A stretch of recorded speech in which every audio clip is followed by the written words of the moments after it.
Welcome back to Crafting with Cami. Today is the third Friday of the month, which means we are doing the Make It From Your Heart Volume 6 collaboration. Every month we choose a sketch, and we are almost through this book. We are on pattern 17, and this is a collaboration with some other crafty friends, so be sure to check out that playlist down below to watch how they take this sketch and interpret it.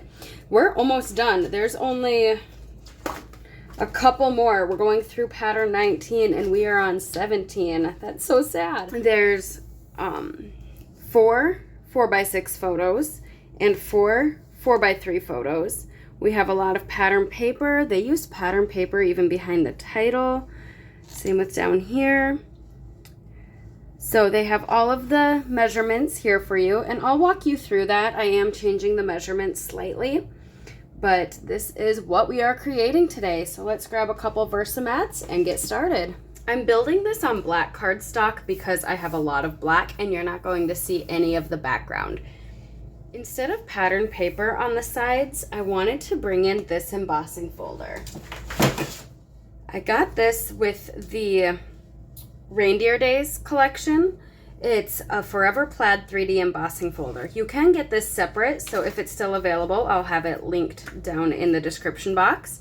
But it's just this huge 6 by 8.5 embossing folder that creates plaid. So I ran that through with white. I didn't want it to be too busy. And because the embossing folder is only so big, I will have to piece it together a little bit. But that is what I did there. And I made sure to have 2 3/4 inch over here because the piece that goes across starts at 2.5, and I want this to be tucked underneath. I wanted to bring in the Timeless Plaid. This is part of the new mini catalog, and you can get this with the Storybook Moments collection, or you can buy this separate, but it's just a whole bunch of plaids and checkered and gingham, and it's wonderful. You can use it for so much. I pulled out this color here. The back is this green. This is going to be the pattern that goes right down here. I did ink around the one edge. Now this is a 6x6 paper collection, so I did cut this in half. The sketch calls for this to be a little bit longer, but since it's only 6x6, I cut it directly down the middle because this side is 3 inches according to the sketch. So that is adjusted from what the sketch had. And then once I get this lined up perfectly, you won't even know there's a gap, plus all my photo mats and everything like that will hide that. I cut the pieces to go here. Actually, these two go on this side. And I couldn't leave well enough alone, so I tore the edges. And if you tear it towards yourself, it reveals that white core. This is close to my heart paper because I still have so much, but Stampin' Up! Is starting to release their two-toned cardstock and white cord cardstock. So you will be able to do this technique with their cardstock. So I'm thinking like that, and same with this side here. So this periwinkle color is just sliding under the green. I did cut these to the width that they had mentioned. So they're 12 inches long, and then this one was 1 inch. This one's 3/4 of an inch, a 1/2 inch, and then 1.5 inches. So it isn't quite mirrored. And if this one was longer or wider, then you would notice a more drastic change between the sides. So this whole side would be over more, but these two are the same in my case, and then these 4 are all different widths. For the piece that goes across here, I grabbed another piece of the Timeless Plaid in that brown. The brown ties in with that brown, and I just thought it was a nice neutral to go across. So these are cut at 2.5. Again, 6x6 paper, and we are going up 2.5. That is according to the sketch.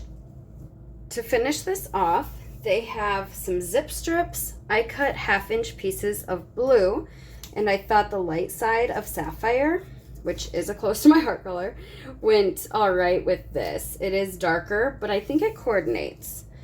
Now, I don't know that I like it so plain. I almost want to do some stamping or maybe some tearing on this one too. But let's add our photo mats and see how it looks then.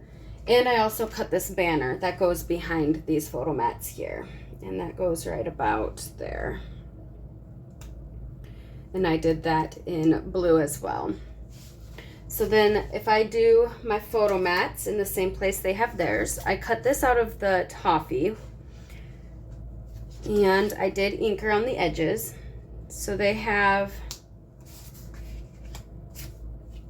that, and then on this side they have 3 going down the banner, and then the 2 like that. So really you don't see a whole lot of the zip strip once your photo mats are on. I almost wish we could see more of that green. Not, there we go. So you don't see a whole lot of the blue, but I might want to tear it anyway just to add a little something. I could also move it down to the bottom. In the example, they show a zip strip on the top, and then it looks like some glitter paper along the bottom. And if I don't do one or the other, let me show you that. So it looks like they have the zip strip on top of that pattern paper, and then some glitter paper or glitter trim, shimmer trim at the bottom. And they have that in both of these examples. So that's interesting. I like how this white texture is so muted behind it. It doesn't stick out a whole lot, and it makes it look like we built it on white, and it looks like we embossed the background, but obviously our embossing folder isn't big enough to run a 12 by 12 through, so this is a good way to get that illusion. You do see more of that blue if it's down at the bottom, so I almost like that better, but then does the top need something too? I decided just to tear the blue and only do it at the bottom. I have ink on the on this brown paper, so it kind of adds that definition already there. I do print my photos with a white border, so I'm just using my brown mats as a double mat, and then I will get my photos printed with a white frame, so they'll kind of be double matted. I did cut these photo mats true to size. So this is 4 by 6, these are 3 by 4. So when I print my pictures, I'll trim them slightly smaller. Using the Documenting the Day, this is part of the celebration. So if you spend $60 or more on my website, you get this for free. But I used that, and I was thinking about stamping it here, but I have that embossed paper back there, so I wasn't sure how it would stamp. So I used a little piece of scrap paper and I embossed it and stamped it, and that looks okay if you're going for a distressed kind of look, but because it's so raised, it doesn't get ink in all the spots. So if you're wanting something a little more distressed, that wouldn't look bad there. But I decided to stamp it out on just regular white cardstock and fussy cut it out. So I did One Fine Day. So day is a solid stamp here, and then you have all these other little sentiments that you can overlap or stamp below it, above it. So I did One Fine Day, and I used my periwinkle and my sapphire for those just to coordinate with these papers. And I'm playing with the idea of putting it there, but I also thought here, and then my embellishments could kind of wrap around here. And I do have the 2 pieces for my journaling, and they actually give you the measurements for these. So this one is 2.5 by 6, and then this one is 2 by 3. So they show a journaling spot down here and a journaling spot down here. I for sure want to ink around the edges, but then I also wanted to bring in my new elements of text. This is a cling stamp. This is part of the new online exclusive. So this is on the website right now. And I like these splatters, but I also like the words, and so I'm not sure that I want the words though, because if I do use these spots for journaling, that might look a little weird. But they show like the flowers along the corners. I really like that, and they did it over here too, but I'm not sure if I want florals on this layout, so I'm going to use these splatters and try to create something similar to that. Let's go ahead and flip one of these Versamats over, and I'm just going to do my stamping on that. I'm bringing in a scrap piece of paper so I can go around the edges with this. And let's start with this one, I think. Kind of go like that. I think that might look fun. Let's see what color I want to use. I'm just going to use toffee. A part of me thought maybe I should bring over some jade into this area, but I might use the jade to do my embellishments. So let's just do toffee. And you don't need a foam background for this because the foam is built into that cling stamp. But I just didn't want to stamp directly onto my layout since I have so many layers and it's textured. I didn't think I would get a good impression. And I'm going to go in the corner, but I'm going to let it hang off a little bit. Yeah, that's fun. Let's do this corner. I love this splatter. Splatters are just perfect for everything. Any layout.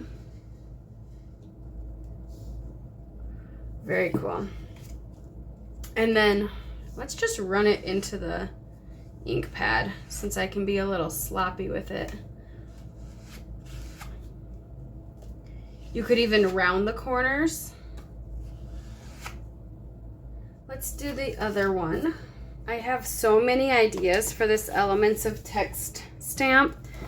I just don't have enough time or enough layouts to do everything I want to do, so you can expect that in an upcoming video as well. I'm waiting to add the embellishments.